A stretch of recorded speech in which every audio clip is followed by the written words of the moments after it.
Hello everybody, welcome to Creek Sports Talk, and today we got a huge blockbuster trade that just happened, a couple of days ago. The Clippers and the 76ers made a huge trade that is going to change the whole Western Eastern Conference.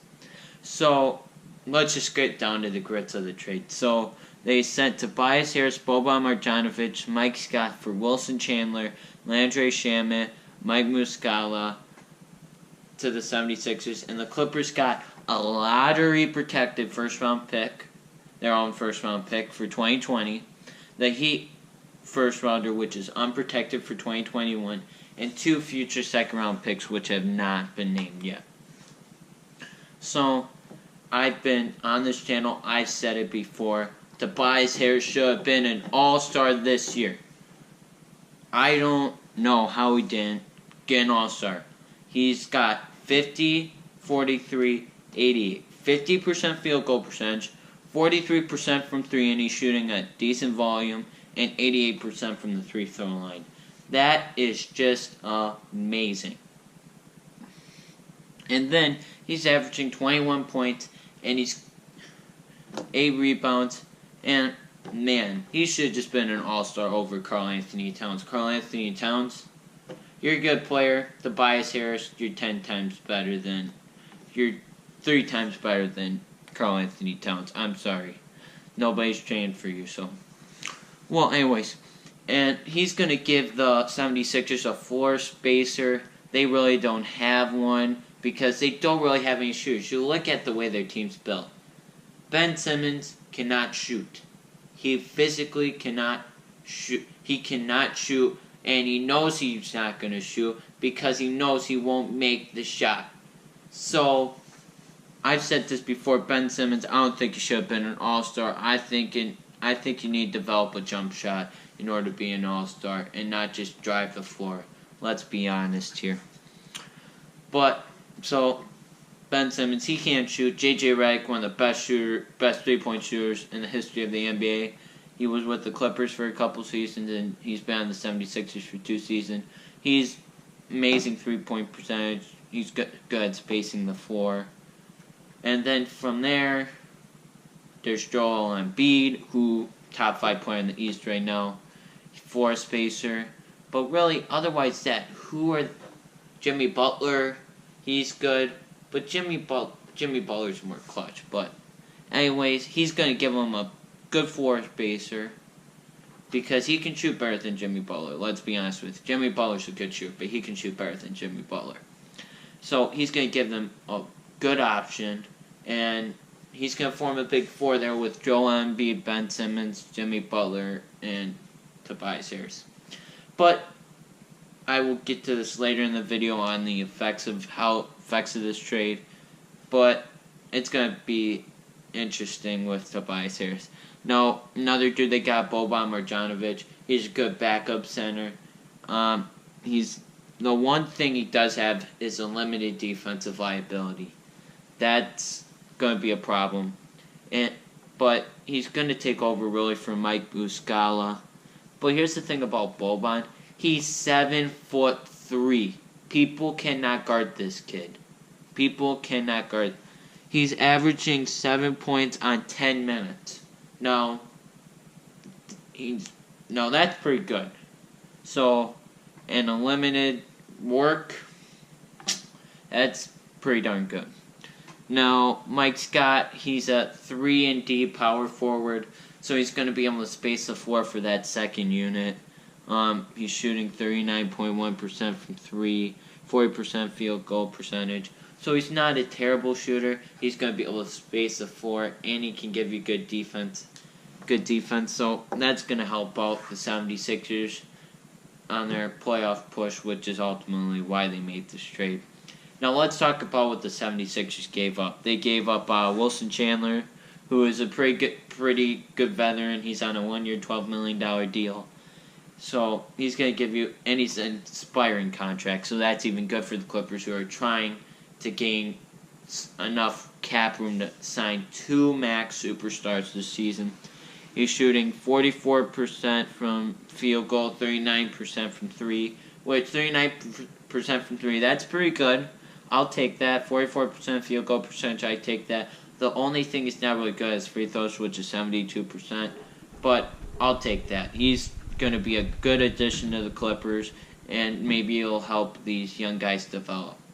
Now, next person, Landry Shamet. I watched him in the playoffs in the NCAA March Madness. I thought he was a pretty good option. He's averaging 8 points, but I'm not sure where he's going to fit in. I mean, they got Shai Gilgeous-Alexander, who is going to the Rising Stars game this season, and he's playing exceptionally well.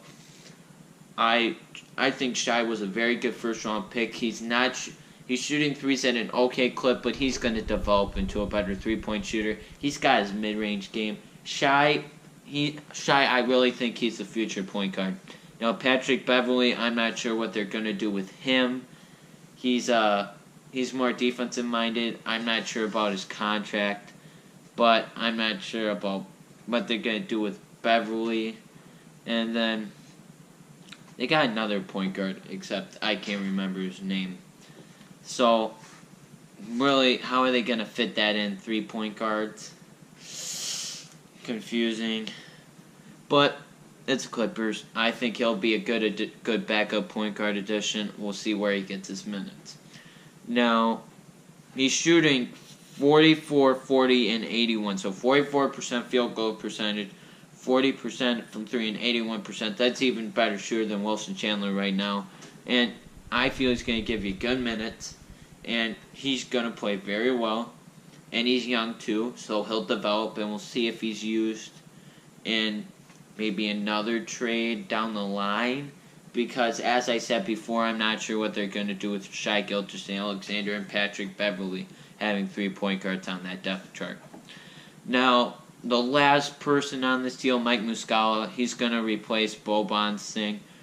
And we'll see what's going to happen. They got 3 centers now, too. Mike Muscala, Montrezl Harrell, who is way outperforming his contract, and then Marcin Gortat, who they traded Austin Rivers last year. They traded Austin Rivers for Marcin Gortat, so we'll see.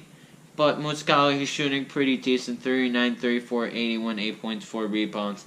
That's a pretty good clip. It's even better than Wilson Chandler, but Muscala's a little younger than Wilson Chandler, so I really like Chandler coming in. I think he's going to be a very good veteran presence to this pretty young team right here.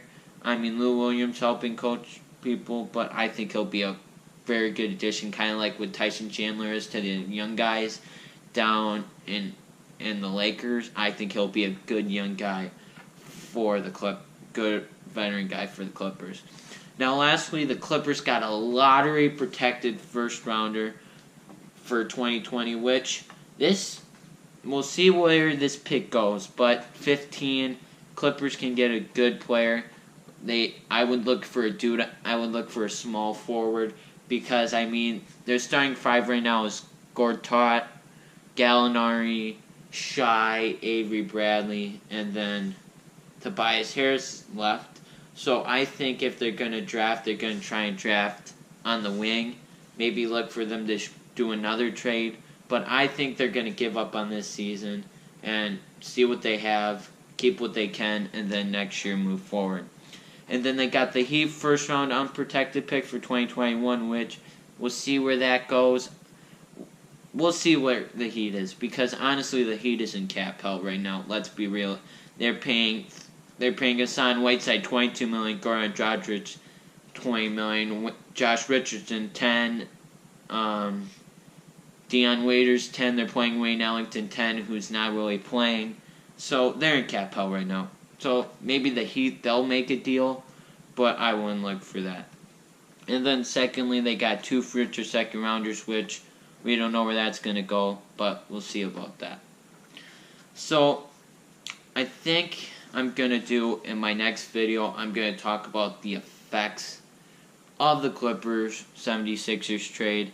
And coming up also, I'm going to talk about the 3-point contest, skills challenge, dunk contest. So that's kind of coming up in the next couple videos. So please subscribe, like the video, and as always, have a good day. Oh, one more thing. Write in the comment section how you think this trade affects the whole NBA. I want to hear what you think, and then I might add some of those comments in my next video. So, have a good day, everybody.